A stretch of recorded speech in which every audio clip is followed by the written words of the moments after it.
बानी पीटीआई की आंखों के फॉलोअप चेकअप के लिए पिम्स अस्पताल मुंतकिली। बानी पीटीआई को इंजेक्शन की दूसरी डोज लगाई। एहतियाती तदाबीर और प्रोटोकॉल के तहत पिम्स और शिफा आई अस्पताल के माहिर अमराज़े चश्म और सर्जन की निगरानी में इंजेक्शन लगाया गया। प्रोसीजर के लिए बानी पीटीआई की रजामंदी हासिल की गई।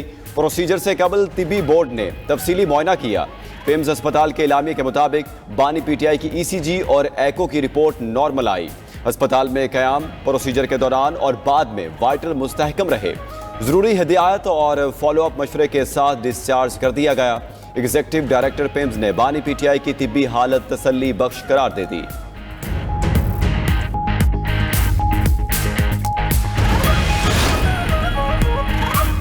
बानी पीटीआई की पिम्स मुंतकली की पेशगी इत्तला नहीं दी गई। चेयरमैन पीटीआई बैरिस्टर गौहर कहते हैं, रात को 2 बजे सिर्फ एक मैसेज के जरिए इतना बताया गया कि बानी को इंजेक्शन लगाने के लिए पिम्स मुंतकिल किया गया।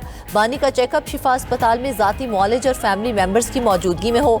उधर वफाकी वजीर तारिक फजल चौधरी का कहना है कि बानी के दूसरे प्रोसीजर का अमल कामयाबी से मुकम्मल किया गया। मेडिकल टीम की क्लियरेंस के बाद बानी पीटीआई को वापस अडयाला मुंतकिल कर दिया गया। बानी पीटीआई को दूसरा इंजेक्शन 24 मार्च को लगाया जाएगा।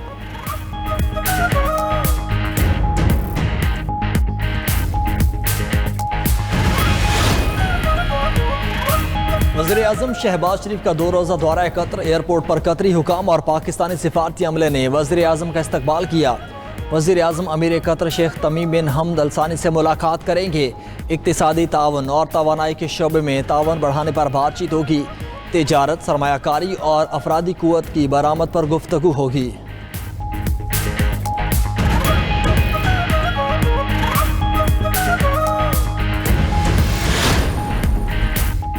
वज़ीर दाखिला मोहसिन नकवी इटली पहुंच गए। स्पेन, अतालवी और यूनानी वज़राए दाखिला से मुलाकातें करेंगे। तीनों ममालिक के वज़राए दाखिला गैर कानूनी इमिग्रेशन रोकने के लिए पाकिस्तानी वज़ारत दाखिला की कोशिशों को सराहेंगे। मोहसिन नकवी पंजाब पुलिस खिदमत मरकज़ ग्लोबल से मुतालिक ब्रीफिंग देंगे।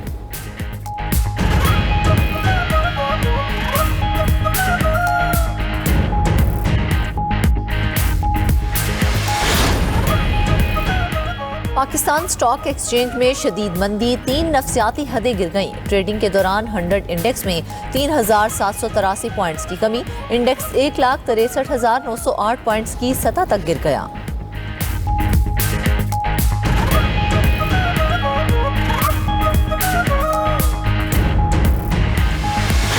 T20 वर्ल्ड कप सुपर 8 में पाकिस्तान और आज इंग्लैंड आमने सामने। पाले केले ग्राउंड में मैच शाम 6:30 बजे शुरू होगा। मैच के दौरान बारिश का कोई इम्कान नहीं। खिलाड़ियों की भरपूर बैटिंग, बॉलिंग और फील्डिंग मशकें। ओपनर साहिबजादा फरहान का कहना है कि इंग्लैंड के खिलाफ मैच की अहमियत का अंदाज़ा है। पाकिस्तान के पास दुनिया के बेहतरीन स्पिनर्स मौजूद हैं।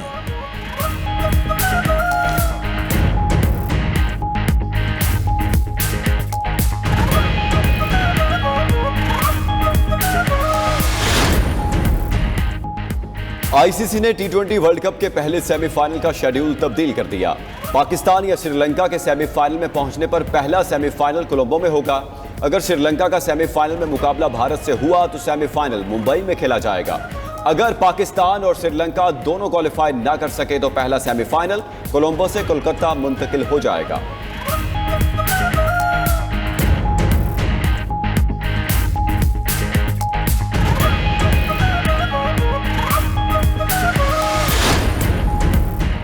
ईरान ने मुआहदा ना किया तो उसके लिए बहुत बुरा दिन होगा। अमरीकी सदर ने एक बार फिर धमकी लगा दी। सोशल मीडिया पैगाम में डोनाल्ड ट्रंप ने कहा कि अमेरिका ईरान से मुआहदा करना चाहता है।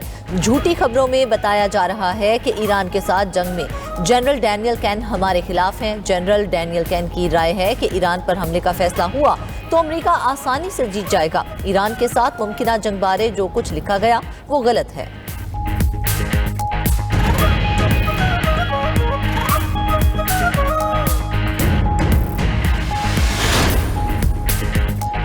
ईरान सरेंडर का मतलब नहीं जानता, खुद मुख्तारी की खिलाफ वर्जी कबूल नहीं करेंगे। तर्जुमान ईरानी वजारत खारजा इस्माइल बकई का कहना है किसी भी जारियत के खिलाफ रद्द अमल देंगे। ईरान को तवील और थका देने वाले मुज़ाकरात से कोई फ़ायदा नहीं। किसी भी एटमी मुआहदे के लिए ईरानी कौम के मफादात सुर्ख लकीर हैं। महदूद हमलों समेत कोई भी अमरीकी कार्रवाई जारी है तस्वर होगी। ईरानी फ़ौज के कमांडर इन चीफ अमीर हातमी कहते हैं मुखालिफिन के नाकाबिल तस्खीर होने के दावे झूठ हैं।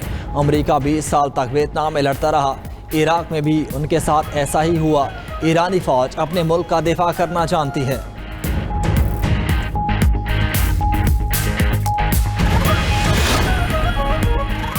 अमरीकी सदर डोनाल्ड ट्रंप कल सुबह 7 बजे स्टेट ऑफ यूनियन खिताब करेंगे। ट्रंप का दूसरे दौरे सदारत में कांग्रेस से ये पहला खिताब होगा। ट्रंप ने कहा खिताब तवील होगा क्योंकि कहने के लिए बहुत कुछ है। डेमोक्रेट्स की जानिब से खिताब के दौरान एहतजाज का इम्कान, ईरान से मुज़ाकरात और नाकामी पर मुमकिना जंग की बात मुतवक्के। खिताब में टैरिफ का दिफा और मईशत का जिक्र होगा। क्राइम कंट्रोल और गैर कानूनी इमिग्रेंट्स पर भी बात मुतवक्के। सदर ट्रंप मुख्तलिफ अमूर पर कानून साजी का भी तज़किरा करेंगे।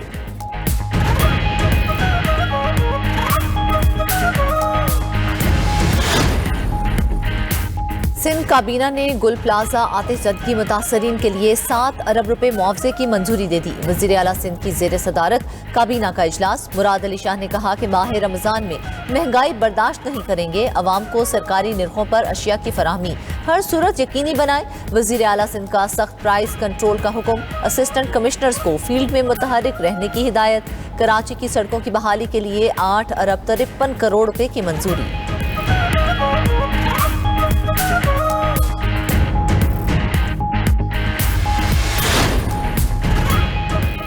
पंजाब हुकूमत का बड़े नालों की बहाली और तामीर व मुरम्मत का मेगा मनसूबा शुरू करने का फैसला। सीनियर सूबाई वजीर मरीम औरंगजेब की ज़ेर सदारत हडियारा ड्रेन पर रोज़ाना 50 करोड़ गैलन स्टोरेज ट्रीटमेंट और फ्लोटिंग वेट लैंड्स के क़याम से मुतल्लिक जायज़ा इजलास। मरीम नवाज की पंजाब के सबसे बड़े सीवरेज मनसूबे का जामे मेगा एक्शन प्लान सालाना तरक्याती प्रोग्राम का हिस्सा बनाने की हिदायत। इजलास में रावी और चिनाब बेसन के नालों को तरजीह देने की तजवीज़ पर गौर।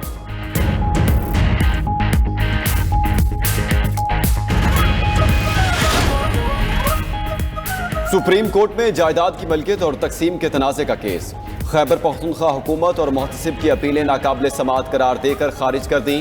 तहरीरी फैसले में कहा गया जब निजी फ्रीकैन खामोश हैं तो हुकूमत और मुहतसिब क्यों अपील में आए। मुहतसिब जज है, फ्रीक नहीं। आला अदालतों में अपने फैसलों की वकालत नहीं कर सकता। मुहतसिब की हैसियत एक मुनसफ की है, उसे गैर जानिबदार रहना चाहिए। खैबर पख्तूनख्वा हुकूमत इस जायदाद की वारिस थी, ना ही फैसले से उसे कोई जाती नुकसान पहुंचा। हुकूमत और मुहतसिब को अपील दायर करने का कोई कानूनी हक हासिल नहीं। अगर जायदाद के असल दावेदार अपील करना चाहें तो उनका हक मुतासिर नहीं होगा।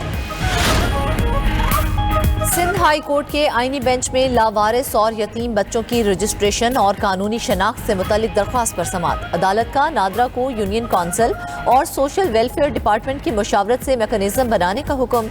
8 हफ्तों में अमल दरामद रिपोर्ट जमा करवाने की हिदायत। कहा कि कुरान में यतीमों और मस्कीनों का ख्याल रखने का हुक्म दिया गया है।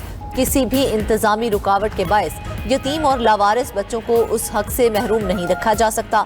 नादरा दीगर हुकाम से मिलकर लावारिस बच्चों की रजिस्ट्रेशन के लिए यकसा तरीक़ाकार वज़ा करे।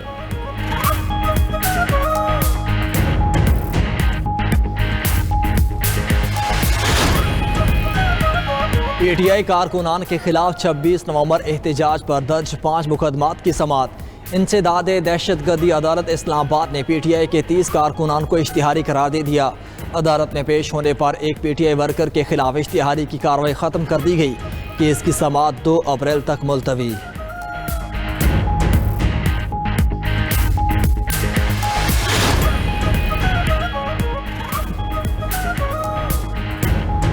ऑपोजिशन की बानी पीटीआई से मुलाकात के बदले हुकूमत ना गिराने की पेशकश। बानी पीटीआई से मुलाकात के लिए मुश्तरका पार्लिमानी कमेटी बनाने का मुतालबा कर दिया। ऑपोजिशन लीडर सेनेट अलामा नासिर अब्बास का ऐवान में इजहार ख्याल। कहा कि बानी पीटीआई से मामला ठीक करें। वादा करता हूं आपकी हुकूमत गिराने नहीं देंगे। बेशक फॉर्म 47 वाली हुकूमत ही है, लेकिन किसी के कहने पर भी हुकूमत गिराने की साजिश में शामिल नहीं होंगे। हमें एक दूसरे का एतमाद बहाल करना होगा। राना सनाउल्लाह ने कहा एक शख्स कोई बात मानने के लिए तैयार ही ना हो तो क्या करें। उस शख्स ने कहा किसी को नहीं छोड़ूंगा। सियासतदानों को मिल बैठना चाहिए, लेकिन बताएं चार्टर ऑफ डेमोक्रेसी किसने खत्म किया।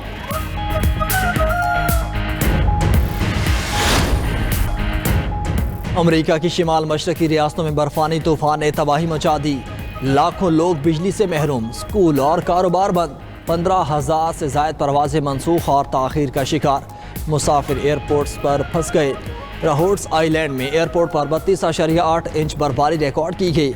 न्यूयॉर्क में 28.1 इंच, न्यू जर्सी में 25.8 इंच बर्फ पड़ चुकी। शदीद बर्फानी तूफान से 1 करोड़ लोग मुतासिर। आइंदा 24 घंटे के दौरान मज़ीद बर्फबारी की वार्निंग जारी।